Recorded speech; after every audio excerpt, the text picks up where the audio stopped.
Assalamualaikum warahmatullahi wabarakatuh. Hai semuanya, saya Asrina Fadila Caniago dari Fakultas Ekonomi Prodi Manajemen Universitas Simalungun. Pada video kali ini saya membahas materi tentang tingkat bunga. Selamat menyaksikan ya guys. Tahukah kamu bahwa tingkat bunga itu mempengaruhi investasi dan juga mempengaruhi belanja konsumen? Jadi, tingkat bunga yang rendah mendorong investasi meningkat dan merangsang belanja konsumen. Apa saja sih dampak-dampak tingkat bunga rendah? Yang pertama, bisa berdampak pada kinerja perekonomian menjadi tidak stabil. Yang kedua, berdampak pada penurunan biaya modal bagi kalangan bisnis.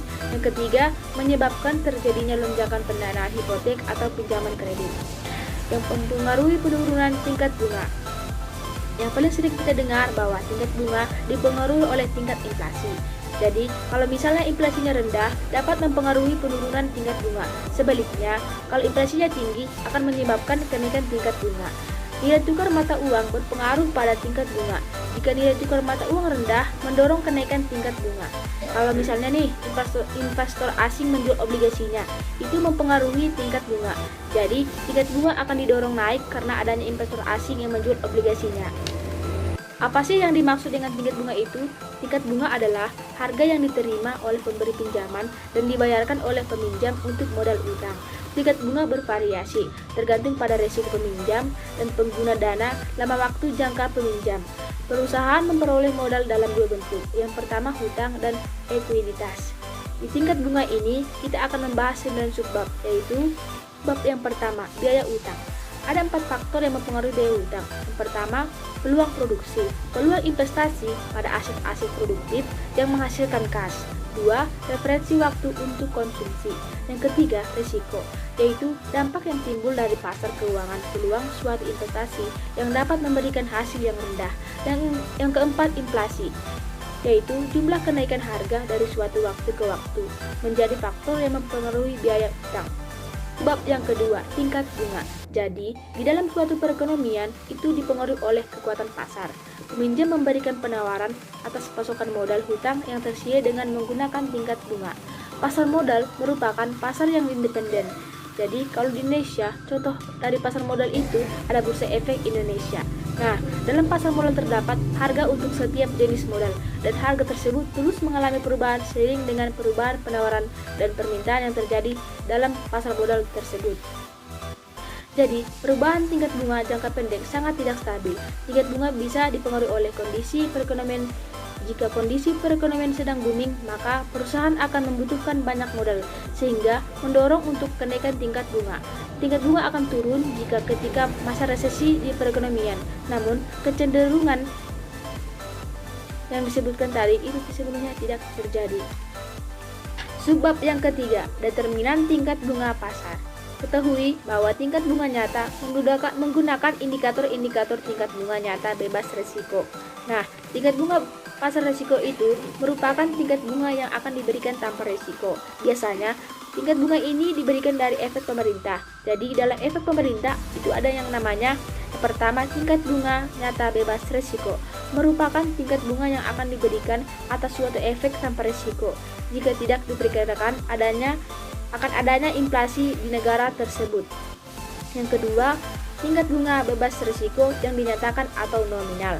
Yang ketiga, premi inflasi, merupakan premi yang jumlahnya sama dengan perkiraan inflasi yang ditambahkan oleh investor pada tingkat pengembalian nyata bebas risiko.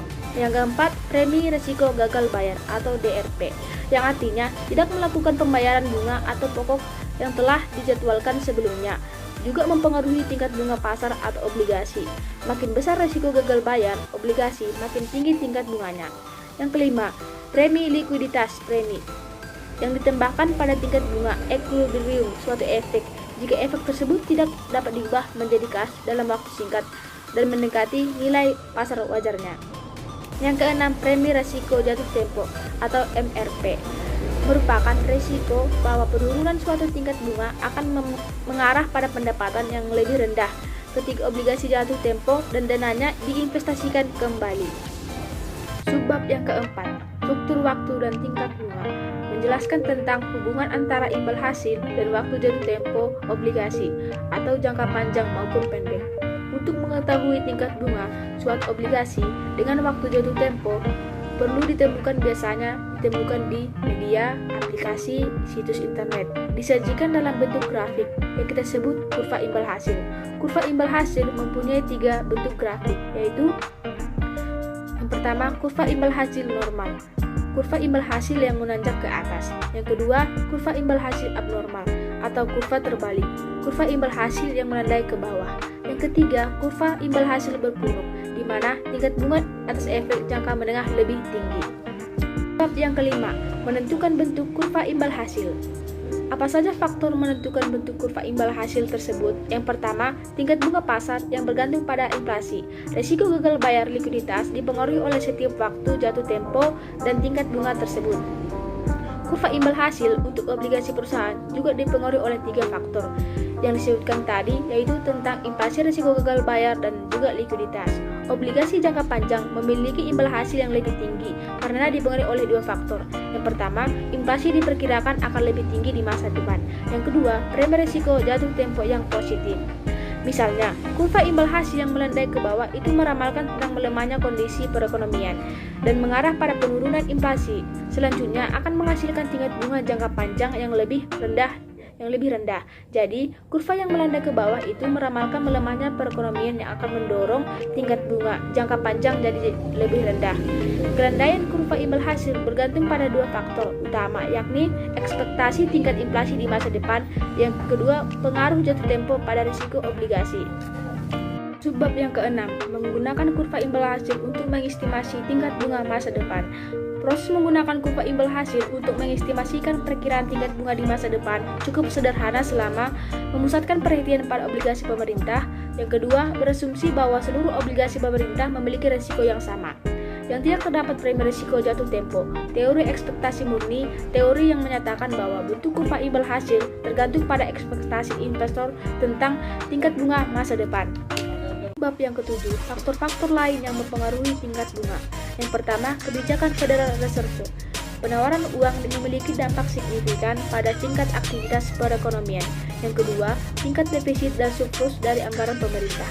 Jika suatu pemerintah atau daerah mengalami defisit, maka kondisi ini menyebabkan pemerintah perlu melakukan peminjaman dana ataupun pemerintah perlu mendorong untuk menutupi anggaran tersebut dengan uang. Jika pemerintah melakukan peminjaman berdampak pada kenaikan tingkat bunga di daerah maupun di negara tersebut. Yang ketiga, faktor-faktor nasional.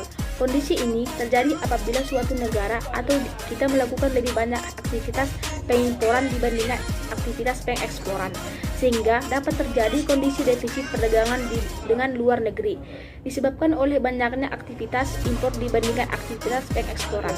Yang keempat, aktivitas usaha. Kondisi aktivitas usaha dari suatu bisnis di negara tersebut mempengaruhi tingkat bunga yang ada. Bab yang ke-8, dari investasi di luar negeri. Ada beberapa hal yang harus dipahami sebagai investor di luar negeri. Yang pertama, risiko dari negara tersebut.